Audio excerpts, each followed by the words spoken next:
Steven Pressfield ရဲ့ The Wall ပဲဆိုတဲ့ဆောက်ထုတ်ကအဓိက idea တွေကိုဒီနေ့မှာ share တင်ဆက်ပေးတော့မှာပါကျွန်တော်တို့အားလုံးရဲ့ Fantinine Song ကိုတိတ်တိတ်ကလေးဖြစ်စီနေတဲ့ရန်သူတစ်ယောက်ရှိတယ်အဲ့ဒီရန်သူကဘာတူလဲပြီးတော့သူ့ကိုဘလို့အနိုင်တိုင်းမလဲဆိုတာကိုတစ်ချက်ကြည့်လိုက်ကြအောင် Charlie Hooker ရဲ့စကားတဲ့ခုနဲ့စလိုက်အောင်ဒါသူ့ရဲ့အတွင်းထဲမှာရှိနေတယ်အဲ့ဒါထွက်လာရမယ်တဲ့ဟုတ်တယ်ဒါကျွန်တော်တို့အားလုံးရဲ့အတွင်းထဲမှာကိန်းအောင်နေပြီအတွင်းကိုထွက်လာဖို့တောင်းဆိုနေတဲ့အဲ့ဒီဖန်တီးလို့စိတ်အဲ့ဒီဆွမ်းအားဖို့ပြောနေတာပါပဲ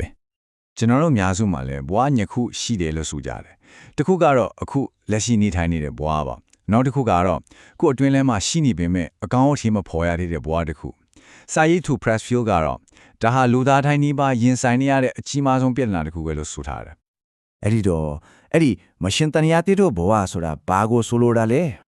အခုနကပြောခဲ့တဲ့ဘဝနှစ်ခုအဲ့ဒီနှစ်ခုအကြားမှာလေကပါလုံးဆိုင်ရာအဖြစ်စွမ်းအားတစ်ခုကခန်းနေတယ်အဲ့ဒီအင်ရစုကကျွန်တော်တို့ရဲ့အလားအလာတွေကိုအကောင့်ထဲပေါ်ခွင့်မပေးပဲတားဆီးထားတဲ့အ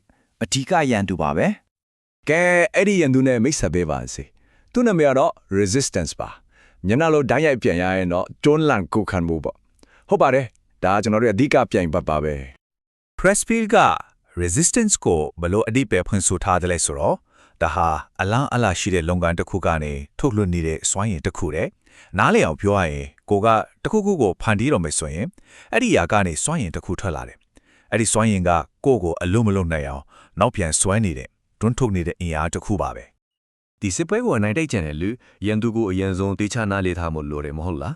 အဲ့ဒါကြောင့်မလို့ဒီအတွင်းရန်သူရဲ့သဘာဝသူ့ရဲ့အရေးအသွေးတွေကိုတစ်ခုချင်းစီလေ့လာကြည့်ကြအောင်ထမဆုံးလက္ခဏာကတော့ resistance ဟာမမြင်ရဘူးသူ့ကိုမျက်စိနဲ့မမြင်နိုင်ဘူး၊ကြိုင်လို့မရဘူး၊ကြားလို့မရဘူးဒါပေမဲ့ခံစားလို့ရတယ်ဥပမာစာတပုတ်ရေဖုထန်လဲခဲ့ခါတောင်းဖို့အရေးကြီးတဲ့အလုပ်တစ်ခုစဖို့ပြင်လဲခဲ့ခါယူတရကြီးဖြစ်လာတဲ့အဲ့ဒီ intention ဖြစ်နေတဲ့ခံစားချက်မျိုးပေါ့အဲ့ဒါ resistance ပဲ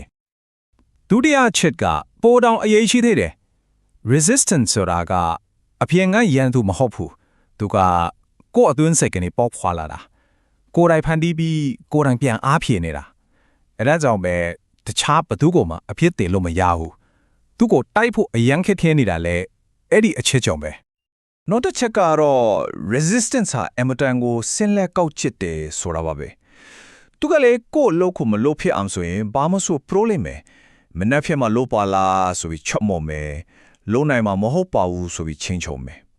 အဲ့ဒီလိုလက်စားတတ်တဲ့နီလန်းပေါင်းစုံကိုတုံးပြီးကိုယ်လမ်းလွဲပစ်မှာကဲဒီမှာတော့ resistance အားအကောင်းဆုံးပေါ်လာတတ်တဲ့နေရာတွေကိုကြည့်ကြည့်အောင်သူ့ရဲ့ greatest hits တွေပေါ့ပထမဆုံးကတော့စာရေးတာပန်းချီဆွဲတာတချင်းဆိုတာအဲ့ဒီလို fanti မှုအမှုပညာတွေမှာပဲနောက်ပြီးတော့ကိုယ်ပိုင်ရှိပွားရေးလုပ်ငန်းတဲ့တစ်ခုစတင်တဲ့အခါမျိုးမှာလည်းအပြင်းထန်ပေါ်လာတတ်တယ်အစားတောက်ကြော်တာကျမ်းမာရေးလေ့ကျင့်ခန်းလုပ်တာလိုမျိုးကိုတိုးတက်အောင်လုပ်တဲ့နေရာတိုင်းမှာလည်းသူကအမြင်ရှိနေတယ်ဒါပေမဲ့လားဆိုတော့မဟုတ်သေးဘူးကိုကျင့်တရားပိုင်းဆိုင်ရာတတိရှိတဲ့လုံရတဲ့မှာရောအိမ်တောင်ပြူဖို့ကလေးယူဖို့လိုမျိုးဘဝရဲ့အရေးကြီးဆုံးဆုံးဖြတ်ချက်တွေမှာအထိသူကဝန်နှောင်းရတတ်ပါတယ်ဆိုတော့ဒီယုံကမှုဟာလူတိုင်းဒီပိုင်းကျုံတွေ့နေရတယ်ဆိုတာရှင်းပါတယ်ဒီအချက်ကတော်တော်လေးကိုပြင်းထန်တယ်စဉ်းစားကြည့်လေတချို့လူတွေအတွက်စစ်ပွဲတစ်ခုကိုစတင်လိုက်တာကပန်းချီကအလွတ်တစ်ချက်ကိုရင်ဆိုင်ရတာထက်တောင်ပိုလွဲနေတာတဲ့ဘာကိုပြနေလဲဆိုတော့ resistance ရဲ့အဓိကလောင်စာကကြောက်ရွံ့မှုဖြစ်ပြီးအဲ့ဒီစွာကဘလောက်ထိကြီးမားတယ်လဲဆိုတာကိုပဲကဲပြဿနာအကြောင်းနဲ့ပြောပြီးဆိုတော့အဖြေစီကိုတွားကြည့်ကြရအောင်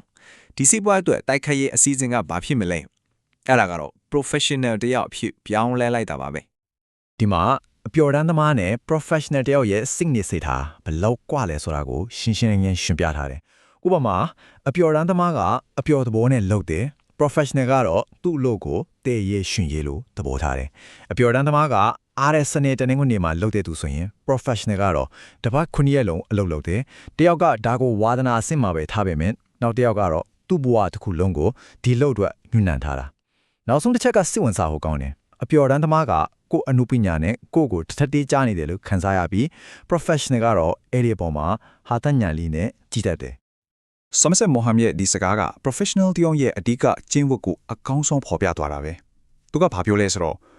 ့ကျွန်တော်ကစစ်ကူပေါက်မှာစာရေးတာကံကောင်းချင်တော့အဲ့ဒီစစ်ကူကမနစ်တိုင်း9နာရီတိတိမှာပေါက်တယ်ဗျာတဲ့အဓိပ္ပာယ်ကရှင်းရှင်းလေးပဲစိတ်ခံစားချက်ကောင်းတာမကောင်းတာစိတ်ကူးညံရှိတာမရှိတာတွေကိုမစောင့်ဘူးအလုပ်လုပ်ဖို့အချိန်ကြရင်အလုပ်လုပ်တယ်ဒါပါပဲ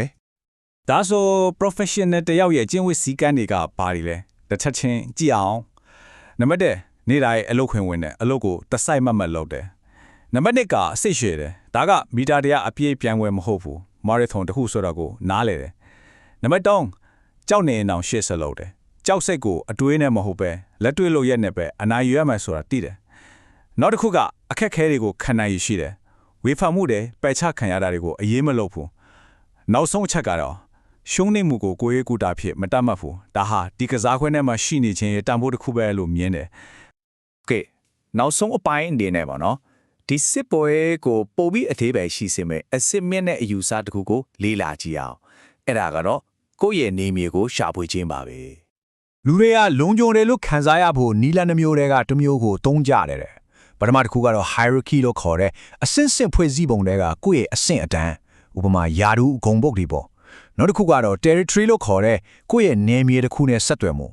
ဒါကတော့ကိုဖန်တီးတဲ့အလုပ်ကိုယ့်ရဲ့အမှုပညာကိုဆိုလိုတာပါဒီစိတ်နေစိတ်ထားနှစ်ခုကဘယ်လောက်တောင်ကွာခြားတယ်လဲဆိုတာကြည့်အောင် hierarchy ကိုအခြေခံတဲ့သူကအတိမဖြစ်မှုကိုအပြင်မှာလိုက်ရှာတယ်တခြားသူတွေကငေါ့တဲ့ဘာလုပ်ပေးနိုင်မလဲလို့မေးတယ်သူ့ရဲ့အဆင့်အတန်းကတခြားသူတွေရဲ့ထိမင်းချက်ကဆုံးဖြတ်တယ်အများအားမလုံခြုံဘူးပြိုင်ဆိုင်စိတ်များတယ်